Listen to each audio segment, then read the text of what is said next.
ஏர்போர்ட்டில் ஒரு பயங்கர சண்டை நடந்துக்கிட்டு இருந்துச்சு.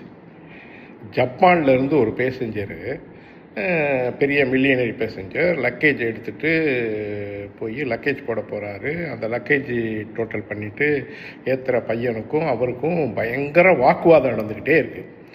அந்த வாக்குவாதம் நடந்துக்கிட்டு இருக்க சொல்ல என்ன ஆகுது அப்படின்னா, நீ பெரிய ஆளா, நான் பெரிய ஆளா, நான் அப்படி செஞ்சிருவேன், நான் இப்படி பண்ணிடுவேன் அப்படிங்கிற மாதிரியான ஒரு கேரக்டரை வச்சுக்கிட்டு அந்த ஆள் பேசுகிறாரு, மில்லியனர். நீங்கள் லக்கேஜ் அப்படி பண்ணுற, இப்படி பண்ணுற, வெயிட் ஓவராக கால்குலேட் பண்ணுற அப்படிங்கிற மாதிரியான வாக்குவார்த்தைகள் அதிகமாக போய்கிட்டே இருக்குது. பயங்கரமாக திட்டுறாரு. ஆனால் அந்த பையன் ரொம்ப பொறுமையாக ஹேண்டில் பண்ணுறாரு. இதை எதிர்த்த மாதிரி நின்று பார்த்துக்கிட்டு இருந்த ஒரு ப்ரொஃபஸர், அவர் ஒரு காலேஜில் ஆங்கர் மேனேஜ்மெண்ட்னு, அதாவது கோபத்தை கட்டுப்படுத்துவது எப்படிங்கிற மாதிரியான கோர்ஸ் எடுக்கிற ஒரு பேராசிரியர் கூர்ந்து கவனித்தா இந்த மில்லியனர் திட்டிக்கிட்டே லக்கேஜை போட்டுட்டு அவனை பயங்கரமாக திட்டிட்டு போர்டிங் பண்ணிட்டு போயிட்டார். அப்போ இவருக்கு பரவாயில்லையே, இவ்வளவு அருமையாக இவ்வளவு திட்டி பேசியும் கூட இவனால் இவ்வளவு கோபத்தை கட்டுப்படுத்த முடியுது அப்படின்னு சொன்னால் என்ன காரணம்னு சொல்லிட்டு அந்த பையன்கிட்ட போய் கேட்டாங்களாம்.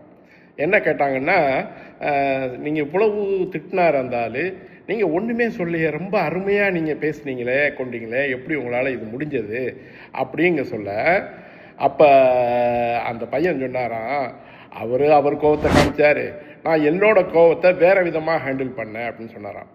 அப்படி ஆச்சரியப்பட்டு போய், என்ன மாதிரி நீங்கள் ஹேண்டில் பண்ணீங்க, நீங்கள் கோவப்பட்ட மாதிரியே தெரியலை அப்படின்னு. அவர் ஃப்ளைட்டில் ஜப்பானுக்கு போகிறாரு, ஆனால் அவர் லக்கேஜ் சிங்கப்பூருக்கு போய்கிட்டு இருக்கு. எப்படியும் லக்கேஜ் போய் சேர 2-3 நாள் ஆகும்.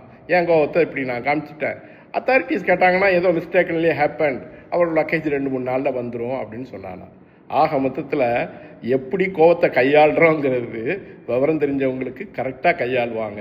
விவரம் தெரியாதவங்க அந்த கோவத்தை பெருசாக காமிச்சு அதையே ஒரு சீனரி ஆக்கிடுவாங்க.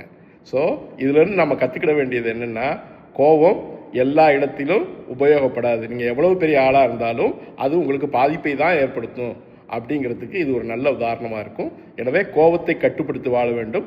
கோபம் நமது வாழ்க்கைக்கு ஆபத்தானது, யாரையும் நெருங்க விடாது, எந்த தொழிலையும் செய்ய விடாது.